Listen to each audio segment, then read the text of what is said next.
Shalom, shalom. Hope everybody is Yom Tov, having a good day.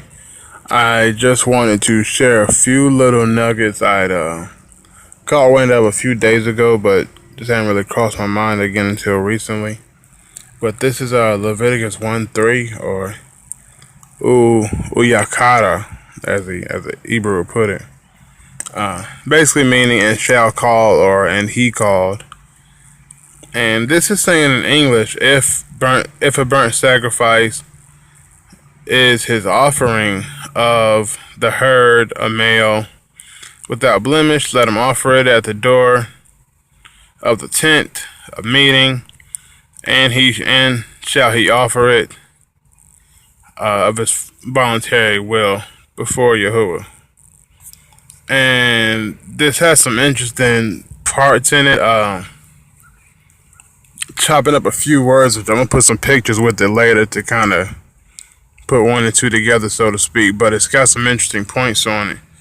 Namely, well, starting off, the the aleph and the mem, meaning strength manifest, and also this word means mother. So to try to pinpoint it to, I don't know, to make it say as if it means if is a little bit funny, because if a word is a mother, then how can it also mean English, as in some kind of choice word or anything? But outside of that, you have the next word, Elah, and usually when you see El, the an and the lamed, that usually means upon or to. So I don't understand how putting a hey after it means burnt sacrifice. That's a little tricky too. But one of the words I wanted to focus on was this third word down here, 7133. You have the Quof, Resh, Bet, Nun, and the Ua. And the two words in front, what the English would parallel it as the Q and the R, the Quof and the Resh. This word means encounter, thought high, or mind high, thought beginning, flow beginning, etc. Flow ahead. And this word means meet or encounter, like you're seeing something, you process it in your head, you encounter it. So the second part, being or bet noon, we understand as son. You read the various starts of the books, especially the prophet books, and says the word of Isaiah, which came, son of so and so, son of so and so, son of so and so. You're gonna find being there.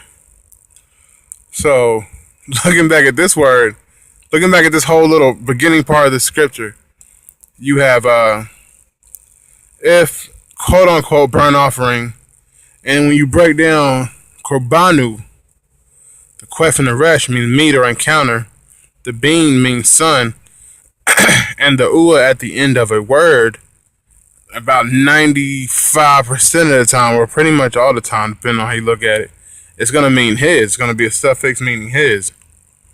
So this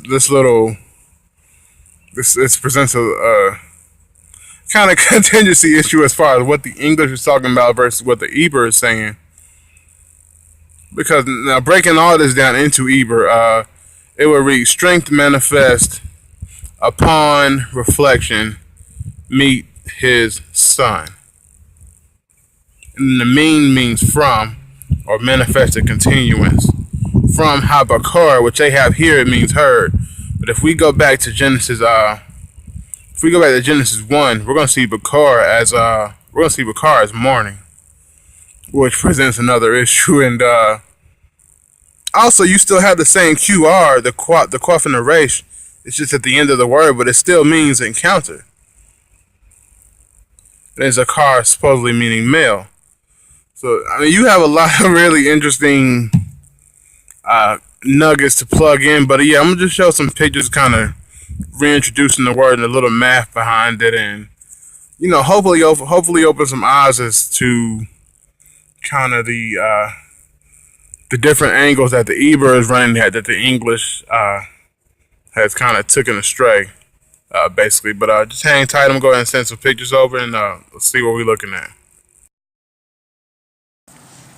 All right, so going into it, we have The word meet, mind high, H7322, and this means mind, and then it means high or mind beginning, and this is kind of like your first perception of something. You meet it, you encounter it, and then the next word we're gonna have is being, and this word, or ben, I should say, excuse me. This is a house heir or house continue, and that's kind of the perception of a man's seed or a son is that he carries on his father's house or whatnot. And the next word into it, which is breaking this down in three parts, the ua, which the u is at the end of the offering word, and this as a suffix it usually means his, as a prefix it usually means and we're gonna put all these three words together, and you have korbanu. You have the q and the r, which means meet or encounter. You have the being, which means son, and then you have the ua, which means his. So meet, son, his. And it's kind of out of place in English, but you can kind of understand it from a Hebraic perspective. But yeah, it just gives you an interesting perspective on how to look at things, look at the Hebrew script in general, because this book is called Uyakata, and you can break that down into and he shall call, or and he calls. And when you kind of look at that perspective, it's not really saying, in English we understand that book as Levitical duties, and we're still in this mindset of laws and commandments and things, but this is really a calling and something to really examine. So yeah, I just thought I would share that little bit of info here. So as always, definitely appreciate you all checking this info out. Comment, drop some feedback or anything if you appreciate it. And we will build in the next video. Shalom to you, and shalom meaning sound ruling. I'm gonna do a video on that a little later. But yeah, it's just a good time to learn. The sun is out. It's hot weather. Absorbing that information.